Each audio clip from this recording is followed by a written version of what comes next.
রিঙ্কুকে খুব কুপ্রস্তাব দিয়েছে, কুপ্রস্তাব দিয়েছে যে রাতে আমাদের সাথে থাকতে হবে। ওই যে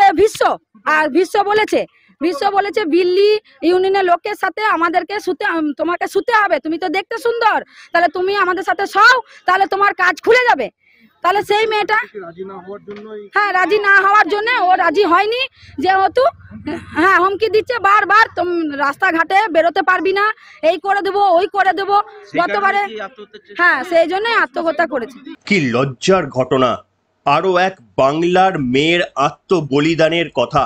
কেন না এই রাজ্যে শাসন ক্ষমতায় এসেছে তৃণমূল কংগ্রেস, সেই কারণে তাদের সমস্ত গণতান্ত্রিক অধিকার বোধহয় সুনিশ্চিত করা হয়েছে যে কোনো ধরনের তারা অত্যাচার করতে পারবে, কোথাও পানীয় জল বন্ধ করতে পারবে, কোথাও বিদ্যুতের লাইন বন্ধ করে দিতে পারবে, কোথাও আবার একমাত্র রুজি রোজগারের পথটাও তারা বন্ধ করে দিয়ে কার্যত মৃত্যুর মুখে ঠেলে দিতে পারবে সেই সংসারকে। এমনই অরাজকতা চলছে রাজ্য জুড়ে, অথচ আমাদের পুলিশ মন্ত্রী থেকে আমাদের গোটা রাজ্য প্রশাসন এই গোটা পোস্ট পোল ভায়োলেন্সকেই একটা নাটক হিসাবে আখ্যা দিয়ে চলেছে। কি মারাত্মক ঘটনা!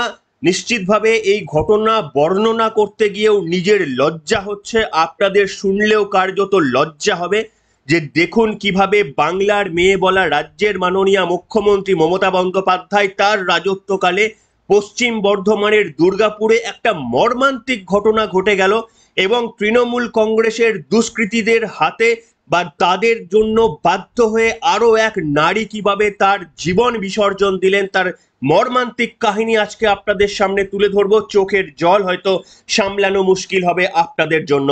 নমস্কার, welcome to simple as ABC. আপনাদের সকলকে স্বাগত জানিয়ে অত্যন্ত ব্যথিত হৃদয়ে আরো একটি খবর আপনাদের সামনে পরিবেশন করতে বাধ্য হচ্ছে।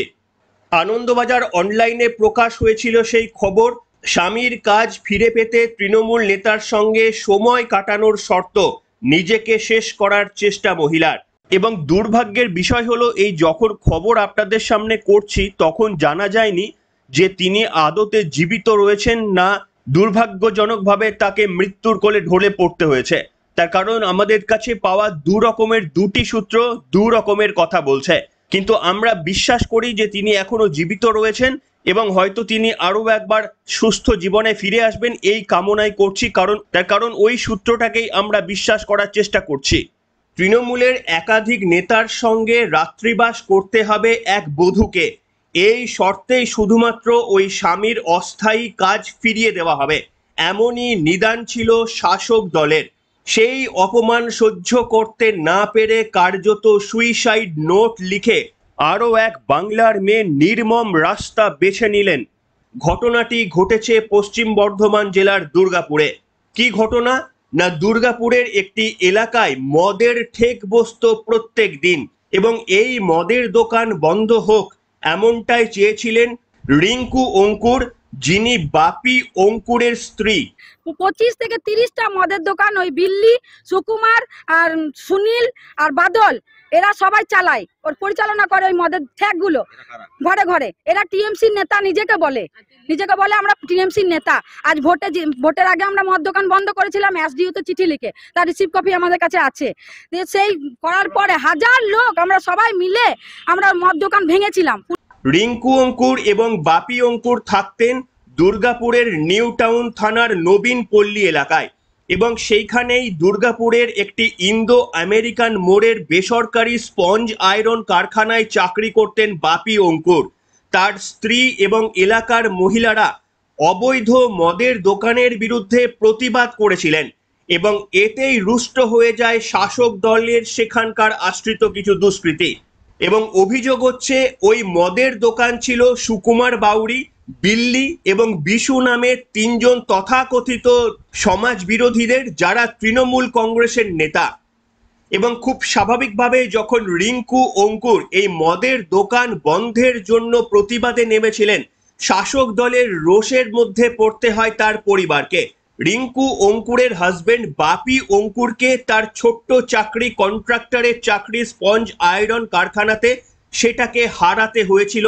তার কারণ তার স্ত্রী মদের দোকানের বিরুদ্ধে প্রতিবাদ করেছিলেন, এই ছিল তার দোষ। পুলিশকে সাথে নিয়ে পুলিশকে সাথে নিয়ে। তো সেটাই তারা আমাদের উপরে রাগ, সেটাই যে ভোটের আমরা জিতে গেছি, এবার তোদের সবার ভাত মারবো। তাহলে আমাদের এই মেয়েটার হাজবেন্ড যেহেতু সুপারে ঠিকাদারি চালায় দিয়ে ওই জন্য তার সেক্রেটারি বন্ধ করে দিয়েছে। আর শাসক দলের বিরুদ্ধে মদের দোকানের কেন প্রতিবাদ করা হবে? সেই শাস্তির কোপ হিসাবে নিজেদের প্রভাব খাটিয়ে বাপি অঙ্কুরের অস্থায়ী চাকরি খেয়ে নেয় তৃণমূল আশ্রিত ওই সমস্ত গুন্ডা বাহিনী।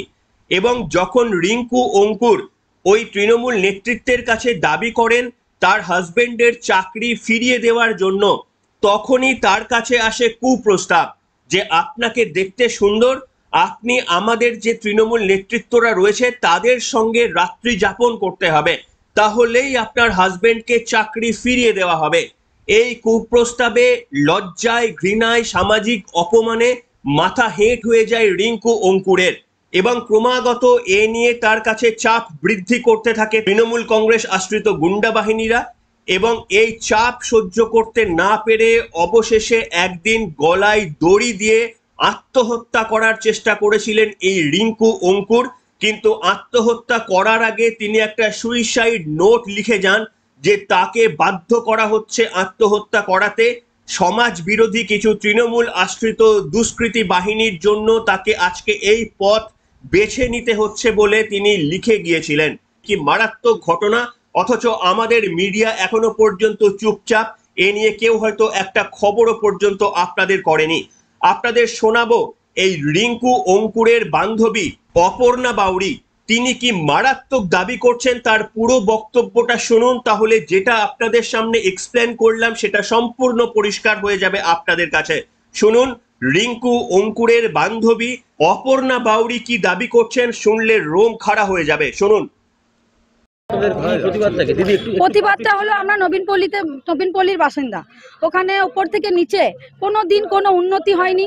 ওখানে যত মদ দোকান, যত সাট্টা খেলা, যত জুয়ো খেলা, যত কিছু ওইখানে উপর থেকে নিচে পর্যন্ত কোনো বাড়ির ছেলেরা কেউ পড়াশুনো করতে পারে না। সব কেউ পড়াশুনো স্কুল থেকে সবাই টোটো নিয়ে আসে মিসরা, যে ধরে নিয়ে যাবো কি 2 দিন 3 দিন, কিন্তু বাবা মারা সবাই কাজ করে আসছে রাতে, আর দিনে মদ দোকানে সারাদিন পড়ে রয়েছে। 25 থেকে 30টা মদের দোকান ওই বিল্লি, সুকুমার আর সুনীল আর বাদল এরা সবাই চালায়, ওর পরিচালনা করে ওই মদের ঠ্যাকগুলো ঘরে ঘরে। এরা টিএমসির নেতা নিজেকে বলে আমরা টিএমসির নেতা। আজ ভোটের আগে আমরা মদ দোকান বন্ধ করেছিলাম, এসডিও তো চিঠি লিখে, তার রিসিভ কপি আমাদের কাছে আছে। সেই করার পরে 1000 লোক আমরা সবাই মিলে আমরা মদ দোকান ভেঙেছিলাম পুলিশকে সাথে নিয়ে। তো সেইটাই তারা আমাদের উপরে রাগ, সেটাই যে ভোটের আমরা জিতে গেছি, এবার তোদের সবার ভাত মারবো। তাহলে আমাদের এই মেয়েটার হাজবেন্ড যেহেতু সুপারে ঠিকাদারি চালায় দিয়ে ওই জন্য তার সেক্রেটারি বন্ধ করে দিয়েছে। তাহলে সেখানে যেহেতু তার সঙ্গে যে 20 জন লিবার কাজ করে, তাদেরও তো ফ্যামিলিগুলোর ভাত মারা গেল। হ্যাঁ, ঠিকাদারি বন্ধ করে দিয়েছে। তো আমার বান্ধবীকে ফোন করা হয়, বিশ্ব নামে একজন বিল্লি, তাকে ফোন করা হয়। আমরা বিশ্বকে ফোন করেছিলাম, বিশ্ব বলছে আমি কিছু জানি না, যেহেতু বিল্লি আমাকে ভয় দেখিয়ে ফোন করেছিল, বলেছিল যে তুমি রিঙ্কুকে ফোন করো। রিঙ্কুকে খুব কুপ্রস্তাব দিয়েছে যে রাতে আমাদের সাথে থাকতে হবে। ওই যে বিশ্ব বলেছে বিল্লি ইউনিয়নের লোকের সাথে তোমাকে শুতে হবে, তুমি তো দেখতে সুন্দর, তাহলে তুমি আমাদের সাথে শোও, তাহলে তোমার কাজ খুলে যাবে। তাহলে সেই মেয়েটা রাজি না হওয়ার জন্য ও রাজি হয়নি, যেহেতু হুমকি দিচ্ছে বারবার, তুমি রাস্তাঘাটে বেরোতে পারবি না, এই করে দেবো ওই করে দেবো গতবারে। সেই জন্যই আত্মহত্যা করেছে। সুসাইড নোট আমরা খাটের মধ্যে উপরে পেয়েছি, ওর নিচে নামিয়ে রেখেছিল। ওতে লেখা আছে যে আমি এদের প্রেসার পড়ে, এরা এত প্রেসার দিয়েছে আমাকে যে আমাকে বাধ্য ওদের কাছে শুতে হবে। তাহলে আমি শুতে বাধ্য নই, আমি কোনো ভুল করিনি। সেই জন্য ও আত্মহত্যা করেছে। তাহলে আমার নাম অপর্ণা বাউরি, আমি ওর বান্ধবী, সব সময় থাকি, আমরা বেস্ট ফ্রেন্ড দুজন। রিঙ্কু অঙ্কুর, তার বয়স 26। এখান থেকে আপনারা কি বুঝতে পারলেন? যে কোনো দুষ্কৃতী তারা এই মুহূর্তে তৃণমূল কংগ্রেসকে ব্যবহার করার জন্য একটা সুবর্ণ সুযোগ হিসাবে বেছে নিয়েছে। যত বড় এই সমাজের দুষ্কৃতী হোক না কেন, তারা জানে যদি তৃণমূলকে আমরা ভোটের সময় সাহায্য করতে পারি, তাহলে আমরা যতই দুষ্কর্ম করি না কেন, আমরা যতই অবৈধ মদের ঠেক চালাই না কেন, আমরা যতই সমাজ বিরোধী কাজ করি না কেন, পুলিশ প্রশাসন আমাদের ভ্রুনাক করেও ধরতে পাবে না।